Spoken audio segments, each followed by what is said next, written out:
윌리엄 셰익스피어. 모르는 사람이 없는 이름이죠. 그런데 우리가 정말 셰익스피어를 제대로 알고 있는 걸까요? 어쩌면 400년이 넘는 시간 동안 우리가 완전히 잘못 알고 있었을지도 모릅니다.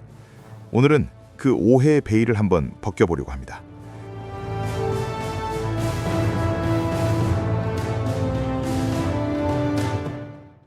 죽느냐 사느냐 같은 유명한 대사는 다들 아시잖아요. 근데 솔직히 말해서 400년도 더 된 사람의 작품을 왜 우리는 아직도 읽어야 하고 왜 계속해서 영화로, 연극으로 만들어지는 걸까요? 오늘 바로 그 질문에 대한 답을 속 시원하게 찾아보겠습니다. 자, 이 답을 찾기 위해서 오늘 우리가 떠날 여정은 크게 세 가지입니다. 첫 번째는 셰익스피어가 살았던 시대의 세계관을 들여다볼 거고요. 두 번째로는 그가 만들어낸 세계의 비밀을 파헤쳐 볼 겁니다. 그리고 마지막으로 그의 작품이 지금 우리에게 어떤 의미가 있는지 이야기해 볼게요.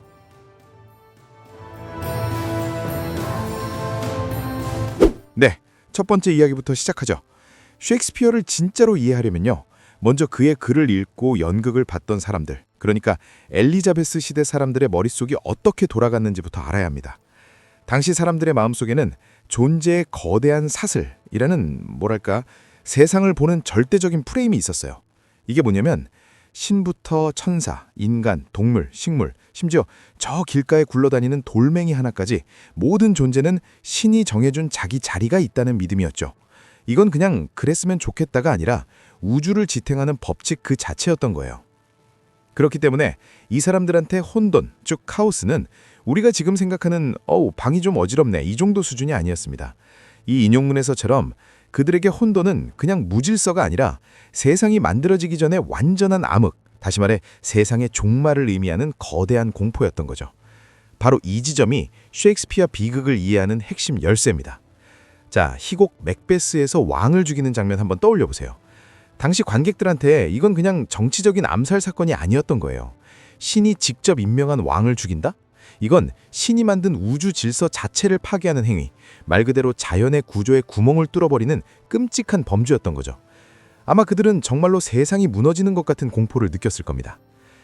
이렇게 질서가 중요했던 시대에 셰익스피어는 대체 어떻게 자기만의 세계를 만들어냈을까요?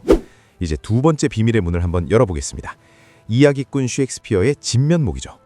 이 화면 정말 흥미롭지 않나요? 바로 로미오와 줄리엣이 배경이 된 도시 베로나입니다. 왼쪽은 셰익스피어 작품 속 베로나, 오른쪽은 실제 역사 속 베로나예요. 보세요. 셰익스피어는 베로나를 독립된 도시국가처럼 그렸지만 실제로는 베네치아 공화국에 속해 있던 도시였어요. 통치자도 달랐죠. 한마디로 셰익스피어는 역사를 그냥 복사 붙여넣기 하지 않았다는 겁니다. 심지어 로미오와 줄리엣의 그 애틋한 스토리도 셰익스피어가 백지에서 만들어낸 게 아니었어요. 이탈리아 작가들이 쓴 기존의 이야기를 여러 번 각색하고 또 각색해서 셰익스피어가 마침내 시대를 초월하는 비극으로 완성시킨 거죠. 그는 위대한 창조자이면서 동시에 최고의 편집자이자 어댑터였던 겁니다. 그러니까 핵심은 이거예요. 셰익스피어는 역사학자가 아니었다는 것. 그는 사실보다 더 강렬하고 더 진짜 같은 극적인 현실을 만들어내는 세계 창조자였습니다. 그의 천의성은 역사적 팩트를 나열하는 데 있는 게 아니라 관객을 완전히 사로잡는 세계를 구축하는 힘에 있었죠. 자, 그렇다면 400년 전에 그가 만든 그 세계가 오늘날 우리랑 무슨 상관이 있을까요? 이제 마지막 장입니다. 셰익스피어가 어떻게 지금 우리 시대를 비추는 거울이 되는지 한번 알아볼게요. 놀랍게도요, 셰익스피어의 희곡들은 다문화 사회의 갈등, 편견, 정체성 문제 같은 아주 현대적인 고민들을 이해하는데 정말 중요한 도구가 됩니다. 아니, 400년 전 이야기가 어떻게 그럴 수 있냐고요? 제가 구체적인 예를 들어서 보여드릴게요. 지금부터 제가 말씀드릴 내용은 2021년에 한 학술지에 실렸던 아주 흥미로운 연구 결과를 바탕으로 한 건데요. 이걸 통해 셰익스피어의 작품을 좀 더 깊이 있게 들여다볼 수 있을 겁니다. 첫 번째 사례는 베니스의 상인에 나오는 샤일록입니다. 다들 아시죠? 그는 작품 속에서 아주 철저하게 외부인, 즉 타자로 그려지는 인물이에요. 이 부분을 좀 보세요. 정말 많은 걸 생각하게 하는데요. 작품 속에서 샤일록은 자기 이름 샤일록으로 불리는 경우가 거의 없어요. 대신 뭐라고 불리냐면 그 유대인, 악마, 개, 눌비 이런 비인간적인 이름으로 불리죠. 이게 바로 한 사람의 정체성을 지우고 특정 집단으로 낙인 찍어서 배제하는 타자화의 연허, 즉 언어 폭력입니다.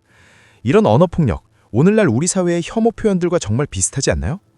자, 두 번째 사례는 비극의 주인공 오셀로입니다. 오셀로는 샤일록과는 정반대예요. 그는 이방인이었지만 주류 사회에 어떻게든 편입하려고 정말 필사적으로 노력했던 인물이죠.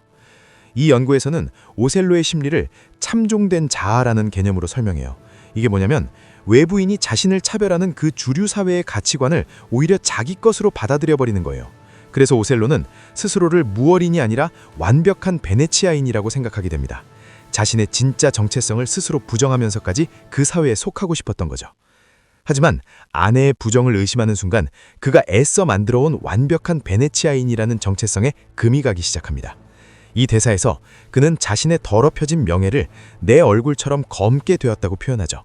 평생 외면하고 싶었던 자신의 피부색, 즉 인종적 편견을 비로소 정면으로 마주하게 되는 정말 비극적인 순간입니다. 자, 이 모든 걸 보고 나니 이런 질문이 생깁니다. 과연 셰익스피어의 작품은 그 시대를 있는 그대로 비춰주는 거울일까요? 아니면 그 시대가 가졌던 편견을 고스란히 담고 있는 액자일까요? 정답은 뭘까요? 바로 둘 다입니다. 그리고 바로 그 양면성, 그 복잡함이 셰익스피어를 400년이 지난 지금까지도 계속해서 의미 있게 만드는 진짜 힘인 거죠. 그는 시대를 비추는 동시에 그 시대가 가진 한계까지도 남김없이 보여줍니다. 결국 셰익스피어는 우리에게 정답은 이것이다 라고 알려주지 않아요. 대신 우리 자신과 우리가 사는 이 사회를 향해서 계속해서 질문을 던지게 만듭니다. 그리고 바로 그 끝나지 않는 질문 속에 우리가 400년이 넘는 시간 동안 그를 떠나지 못하는 진짜 이유가 담겨 있는 겁니다.